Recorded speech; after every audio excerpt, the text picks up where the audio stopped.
Claudine, locale per palati fini e buongustai, dove si mangia, si beve e si respira bird, Collio e Quay.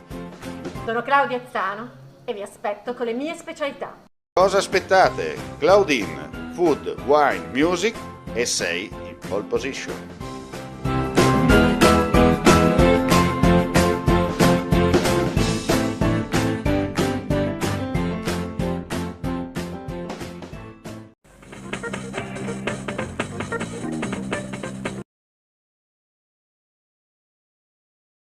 Ancora in corso la riunione in seduta permanente della commissione disciplinare dell'Ordine dei Medici di Udine, intrapresa nei confronti del medico negazionista Antonio Miclavez.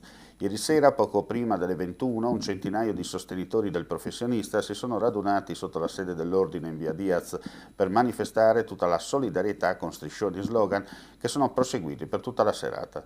Nemmeno il violento acquazzone che si è scatenato poco dopo ha fermato la volontà dei manifestanti. Non si sono registrati problemi legati all'ordine pubblico e alla circolazione stradale, visto che gli stessi hanno mantenuto un atteggiamento nel rispetto delle regole. La commissione è composta da 16 medici. Una cortina di ferro è calata dentro le stanze dell'ordine, silenzio di tomba e poche parole, nulla trapela sulle decisioni che verranno prese. Al momento solo ipotesi. In giornata potrebbe esserci la tanto attesa fumata bianca sul futuro del professionista. Una cosa è certa, siamo solo al calcio d'inizio, la partita è tutta da giocare prima del triplice fischio finale.